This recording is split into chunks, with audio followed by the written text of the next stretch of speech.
So, all right. So, the infomercial company will produce the infomercial that goes up there, both the test versions and the real live versions, the ones that are running and getting all the orders against it and all that. Okay.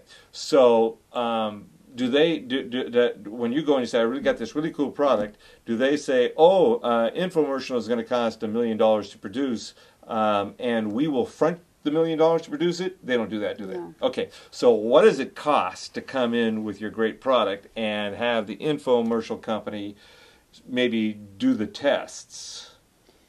So what would be the kind of thing? Like, do you need to come in with $1 million, or you tell me, what do you need to do? If I've got a great product that's going to sell, it's a new kind of oven that blends bread and yogurt or something. I don't know, but this is a really cool thing that has to be explained.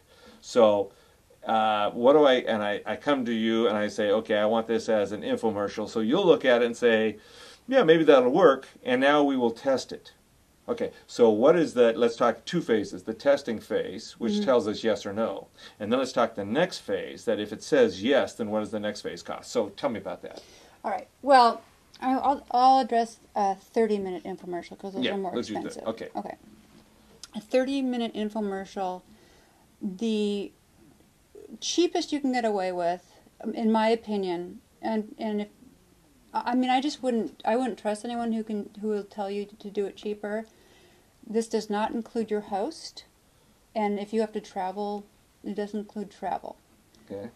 Is $250,000. $250,000 to produce the 30-minute. Yes. In this day and age, with Macintoshes and inexpensive cameras on it, $250,000. Yes, and I really wouldn't trust. Oh, it was probably more 10 years ago. Well, yes. Because you're using different equipment, right? Yes, but people had different wages back then too. Oh yeah, okay. People get okay. All right. Yeah. So, and it depends on what market you're in. Right. So a properly done one that's going to work is going to be $250,000 for the 30-minute one. For the 30-minute, but I'll tell you, a lot of ones that you see on the air right now are $500,000. Okay, but you can get away. Shoestring, $250,000, you can do it. Yes. Okay, so the $500,000 is the standard. You can get away with the $250,000. Okay, but tell me about that's a 30-minute one. Yes. But what about the test? Oh, the test requires a 30-minute commercial. Well, yes. Oh, wouldn't it? Yeah, because if you're testing a 30-minute commercial. Yes. Then okay, so either way, you got to fork over $250,000 up front. Yes. Oh, okay. So we're talking shoestring here, $250,000 up front. Yes. Well, and people will say, okay, well, you know what? I've got a stage, and I can put a couple things together, and we can do this. And here's the thing: is if it looks too cheap, people are going to go, I can't be worth that. It's too cheap. Okay. And if it looks too slick, people won't trust it either. Okay. Okay. So it's got to be sincere. It's got to look right. Yes. So that's why in the Magic Bullet they got that woman walking around with a cigarette hanging out of her mouth. Yeah. Well, you know what? So she's there to make it look sincere. Yeah, and I mean, I think they're terrible actors, but yes, but doesn't everybody know that that's watching it? Yeah, I think so. But the good thing is that they don't do testimonials. Those are actors, but they're not doing testimonials. They're not sitting in front of the camera and saying, "I love the Magic Bullet," because they're just reacting to the spiel, to the pitch. Right. Okay. Right.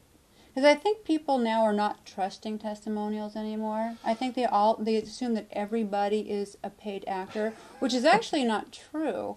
Because there are some people that do legitimate testimonials. Yes. Yeah, there are. But I think what you need, I mean, it costs, if you're going to do a good infomercial, my feeling is you need to have enough cameras there, but you need to demo it really well.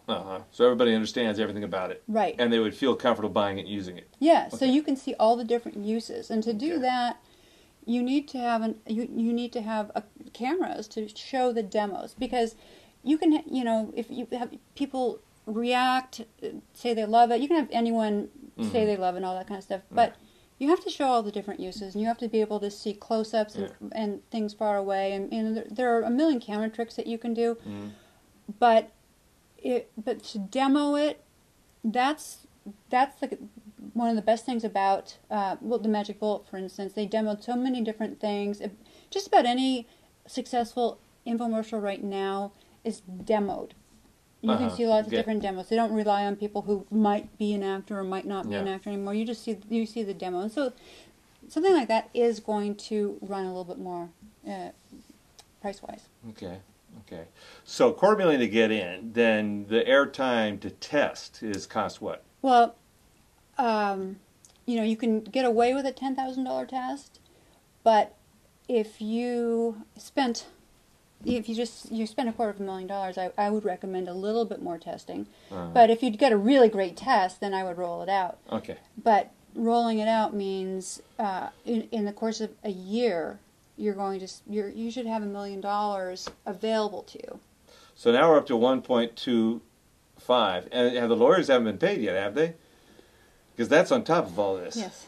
Oh, and then there's consultants who keep you out of trouble. Well, hopefully, if you just go with a infomercial company, they will. Well, I would hire a consultant before I hired an infomercial company because they'll keep the infomercial company from cutting a deal where they get all the money and you get all the headaches. Yes. Okay. Okay. So to answer the question, and if there's any other details, I'm sure people can contact you directly. But here's another question that I got. Maybe think back to your ovens. Okay, you have an oven, you roll it out there. You're pricing it at $99. It doesn't sell well. Your principals, they are in this infomercial, they are uncooperative. You can't get it to do right. It folds. A year later, somebody comes out with a very similar item and prices right, and it sells like crazy. Mm-hmm. Okay, tell me about intellectual property rights. Well, yeah. Patents and all that kind of stuff. So, yeah. I have very mixed feelings on patents because you'll see so many similar products out there in the marketplace. You can see, one of the things that, I personally have patented some items.